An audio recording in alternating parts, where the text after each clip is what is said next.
My uncle Victor Charles was 16 years old in 1955, and he was in the 11th grade at St. Augustine High School. My father Sonny was 27 years old, and he left the La Mesa Police Department and soon became a San Diego County Sheriff. David Francis was 8 years old, and Uncle Tony was 13 years old, and the Buono family was still living at 3266 Bayside Walk. I was 2 years old, and my half-sister, Teresa Ann, was now going to Johnson Avenue Elementary School. That was only 5 blocks away from our house. As I grew older, I spent my summers in the El Cajon Theater, watching motion pictures of the Three Stooges, Dean Martin and Jerry Lewis, and Elvis Presley. In Tucson, Arizona, at the Narrated Theater, Peggy Kellner was directing No Cowards production Blithe Spirit on February 20, 1955. She would soon be meeting Victor Charles in the following year. On July 20th, 1955, Peggy Kellner was now employed at the Oak Globe Theater. She was then working closely with founder and director Craig Knoll, and they were staging the San Diego National Shakespearean Festival, with 3 productions being Measure for Measure, Hamlet, and The Taming of the Shrew. My mentor, Martin Garish, won the National Collegiate Players honor, tying with actor-director Peter Maroney when performing in the role as Willie Loman in The Death of a Salesman at the University of Arizona. Garish was a fabulous actor, director, and teacher of theater throughout his theatrical career. He once had his name in the New York Times in August of 1955 when he played in the lead role of playwright Paul Green's production of Lost Colony in Virginia. They also printed a photo of him, which turned out to be a great memento for him. In October, Garish and Maroney worked together on the very same production of The Remarkable Mr. Pennypacker, written by Liam O'Brien, and Garish was the assistant director. When I first met Martin Garish, his acting days had slowed down a bit, but he was still known as one of the best directors in San Diego.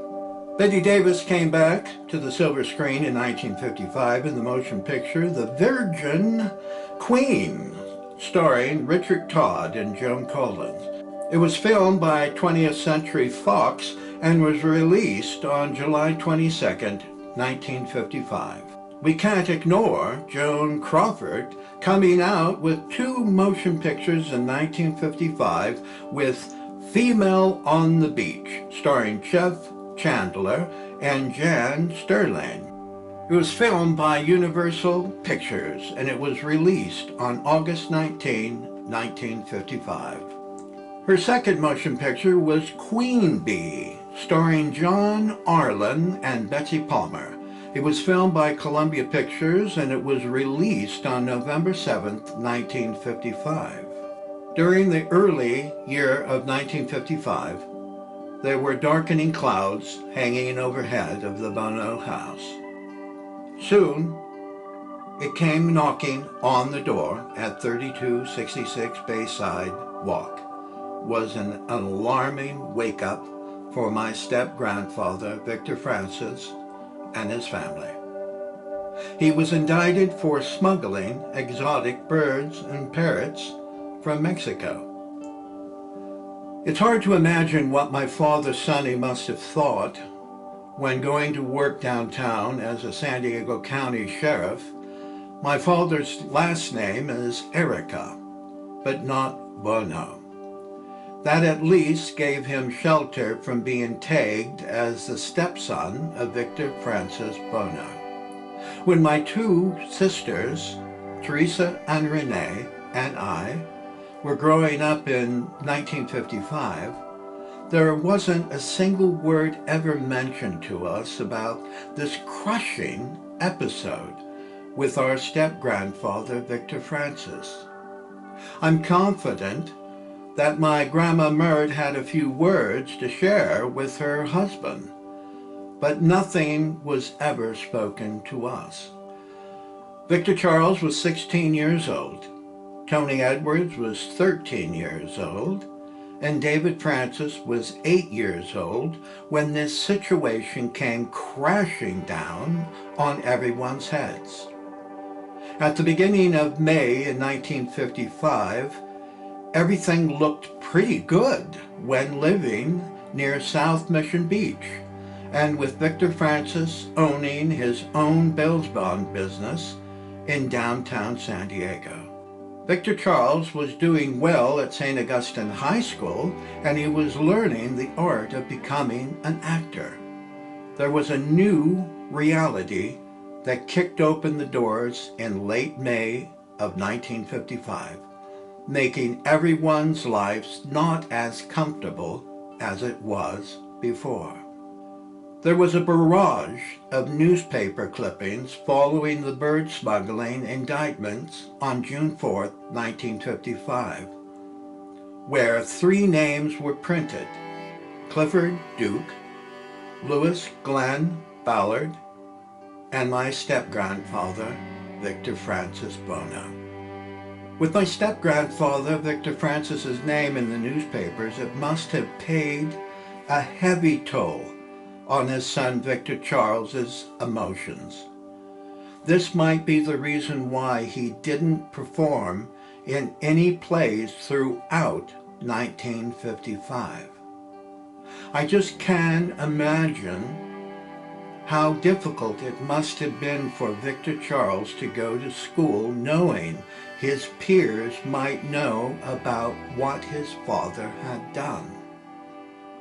The evidence was growing against Victor Francis and the other 2 men, and I haven't found out any clear information of what month or year that Victor Francis lost his ownership of his bail bonds business, but it could have happened much later, around 1958.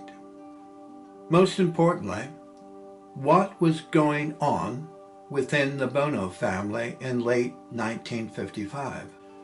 Was my grandparents' marriage in jeopardy over that recent smuggling debacle? How did this influence Victor Charles and David Francis and the rest of the entire family members? When I was growing up, my father Sonny and my mother Hilda continued taking my 2 sisters and me to visit with our Buono family. To us, everything seemed completely natural while we played on the sand in Mission Bay at the beach.